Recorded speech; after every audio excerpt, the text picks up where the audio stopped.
Hello, and welcome to this video update from the Journeyman project tribute. This is going to be a little bit more of a tutorial, just looking at some of the animation, the keyframing that we're doing on the hallway. As you can see here, very familiar with this by now, I'm sure. This is the hallway entryway to the TSA. We've got this first section here already keyframed. I've sent this one out to one of the guys just to render these frames out. Literally just this walking animation from the first navigation point to the second, so that's absolutely fine. Literally in this, all we've actually done is animated the start and finish point of the camera, the light levels for the main lights in the ceiling, and the light levels for the scanner pipes on the wall. So that's literally it. So that is all keyframed, so we're going to leave that one there. So the next section, let me just have a look at the text editor. So 02 to 03, 55, that sounds sensible, 145 to 270. So we'll set our start and finish here. So we're going to start on frame 145 to 270, so that's our new range. So that's where we're going from and to, just literally walking right up to the doorway. I'm not going to do this whole thing. This is literally just to give you, an idea of what's involved just with a basic animation like this. So you can see already the camera, we've got our start and finish points there. So if I just press N, you'll see in our location here, the location and rotation are set in yellow. That means that they're keyframed. And on the final frame of that range, again set in yellow. So they're keyframes. Everything else is just interpolated in between, and the interpolation is actually set as linear. I didn't want that to be any sort of start stop to the motion. I just wanted it to be you go to walk forward and you're walking forward, especially if there's going to be animations where the navigation points are close together. It's not going to feel as though you're walking as such. It's just going to be floating essentially. What I'd like to do, and which was suggested a couple of weeks ago on the blog, was that instead of just having uniform motion, like this guy's walk is perfect because his head never moves, is actually just to put a little bit of noise in the Z-axis, possibly in the X or Y as well, just to give the camera a little bit of bob as he's walking around. Just to see if that'll help it slightly. Noise might not actually do it. Thinking about it, that's going to be something I'm going to need to look into. So anyway, that's the camera. So what we'll do is I'll show you how we'll go about doing the lights. Now, the way I've thought about actually lighting this during the walk cycle is when you're stood still, the main lights are on, scanner's not running, all the rest of it. It's almost like it's motion sensitive. So as soon as you start walking forward, the main lights are going to drop and the scanner will come to life. So essentially the illumination of the passage is going to be just done by the scanner itself. For example, if I switch this little window here into rendered, there you go. So that's as the scanner's cycling around. Ignore the fact that two of those pipes are actually lit. For some reason, when you're animating the textures and they're going between the keyframes, the actual render mode preview in cycles doesn't update properly. Don't take what you see in here as gospel if you're going between the keyframes, because for some reason it doesn't update the material, even though if I switch this to the node editor, and let's put it on Yep, there we go. If I just keyframe back here. So you can see the factor changing. Now the factor on there is I've got the emission set up with a strength, and then I've got a basic diffuse set up with a colour. So if I just go back in the keyframes, when the main lights are on, you'll see these as just a dull red, as you see in this view here.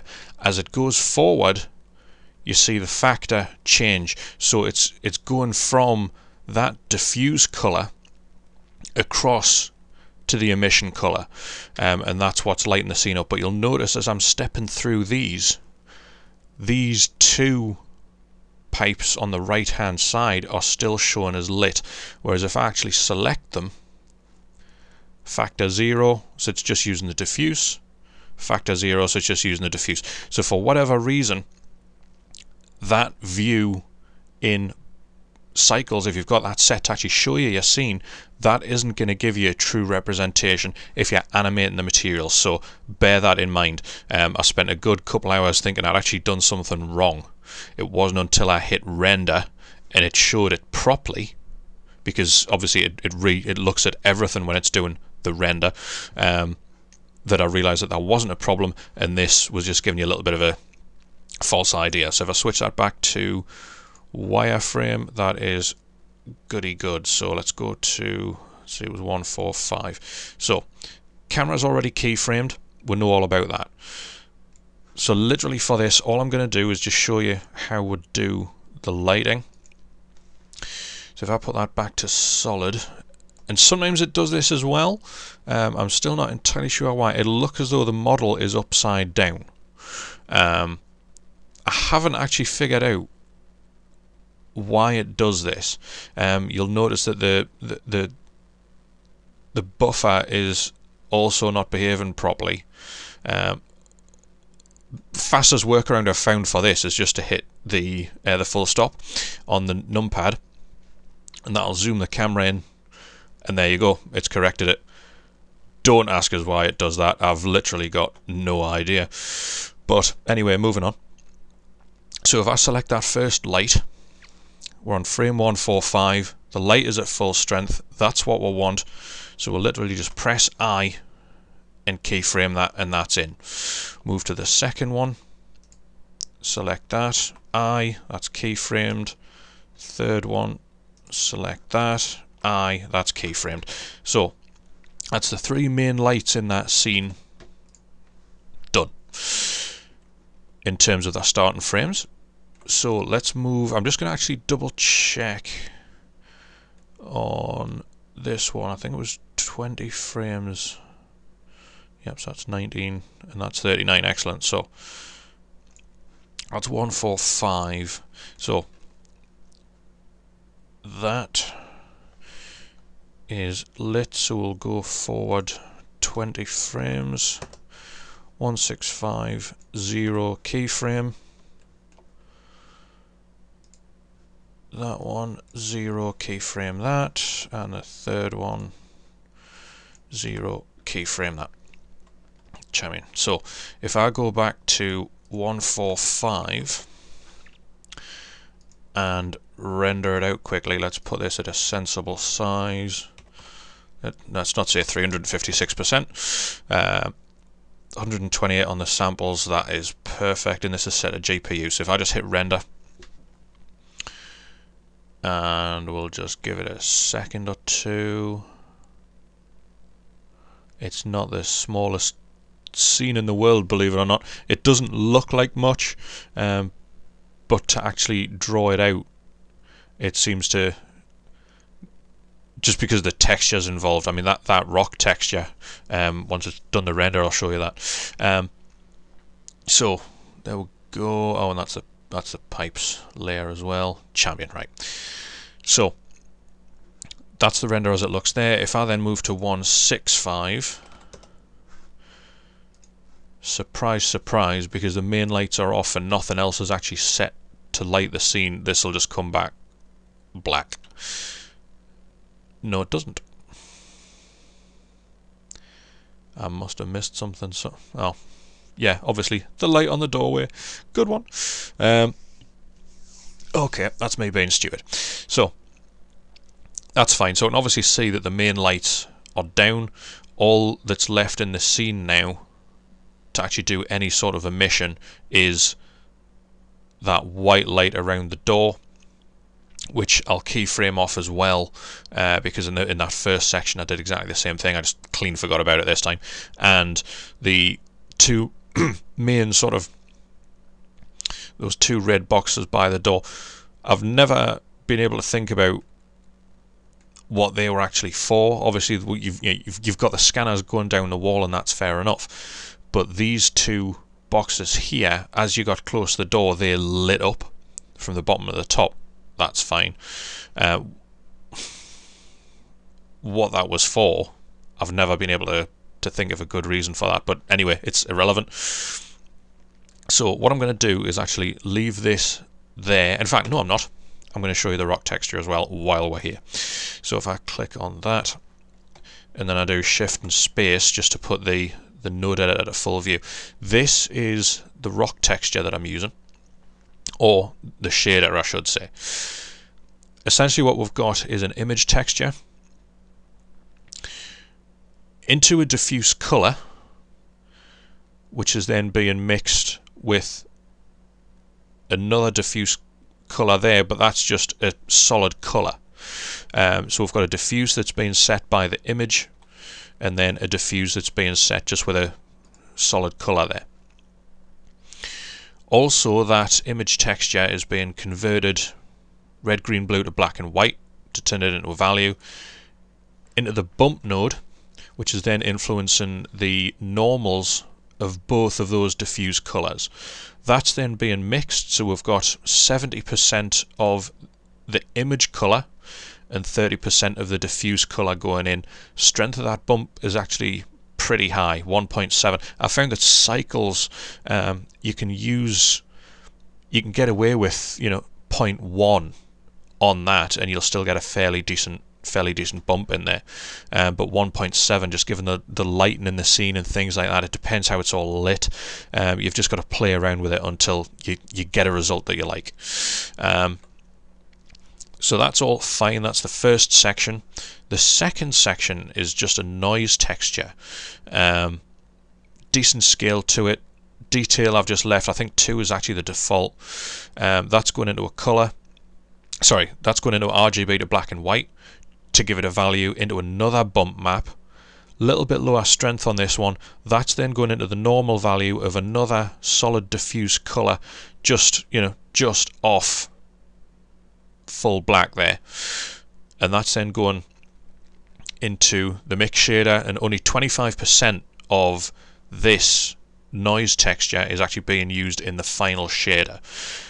The idea behind that was, obviously the image texture is UV mapped onto the mesh, which is fair enough, just gives you a good result. I didn't want that to be a sort of straight uniformity between what you saw in the colour and what you got as the bump map. I wanted there to be some variation, so it wasn't immediately identifiable, what was actually in control of that texture. I just wanted it to look like rock, random, natural, all the rest of it, which is why I threw in some noise texture.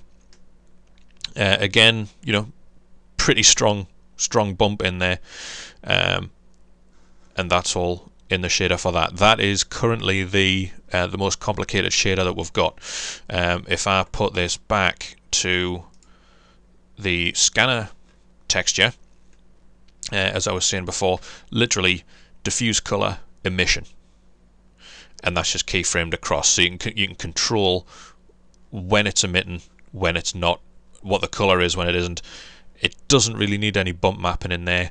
I wasn't going to go overboard with it. The metal, let me just change this to the, is it material or texture that we'll want? There we go, that'll do. So if I just change this to one of the metal pieces here, oh, that's a little bit disorganized. Let's just tidy that up a bit. Okay, it's a little bit better. Save that there as well. Right, again, so we've got an image texture influencing the colour of the diffuse, a little bit of roughness in there as well, and then the colour again being converted to a value into a bump map. Now you'll see here the strength of this 0.01. You only really see the bump on this texture when the camera is, you know, up close with that surface, but when you're away from it, it just gives it enough variation so it's not a flat image. And this is one thing that I've found as I've been going along with this, is that if you've you know, you can do all the texture work in the world, but if the final result is just a flat image, it doesn't sell. Especially with rock, metal, things like that. These things are not perfect. You know, there's some texture to the surface. So I found just even putting the slightest hint of that in just brings it to life, gives it a little bit of, you know, a little bit of depth, and also when you look at it, it reads as rock, it reads as metal, rather than it reads as, you know, a picture of rock on a flat surface. So bump map in there again, influencing the normal of both the diffuse and the glossy shader, both of those being mixed together. Factor of 0.7, so it's, you know, 70% of the diffuse is actually being used there, and then 30% of the glossy, that's the shader for that. And I keep pressing the wrong key combination. Everything else pretty straightforward. The lights are just a, you know, straightforward emission. The bolts and things like that now, haha, yeah, this is a little bit of an interesting case. Again, yeah, you can see the strength on there, 0.000375. So that is, you know, it is influencing it, but not much. Again, using an image texture, convert it to a value, into the bump map, into the normal. We're just using a flat color on this, but you'll notice instead of diffuse, we're using the anisotropic shader on here.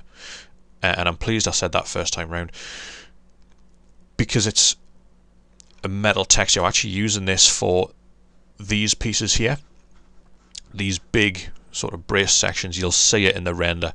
It stands out exactly what it is when you see it. So that's what we're using that for. I'm going to stop there. Everything else is pretty straightforward. Again, the little sort of chrome fittings where the scanner runs through, instead of just having those as a straight mirror, I've actually put a noise texture in there that's influencing the height of the bump map. Not very much, again, 0.0025 there, but diffuse color on the glossy, so you're getting the full reflection from it, but that bump map just gives it a little bit of variation. Excellent. I'm gonna stop there for now. We'll wait and see how that first section actually comes back. I'm really excited to actually see that in full resolution. Get an edit done and we'll get it up on the blog. So stay tuned, and I'll be back with more tutorials and video updates later. Cheers, bye.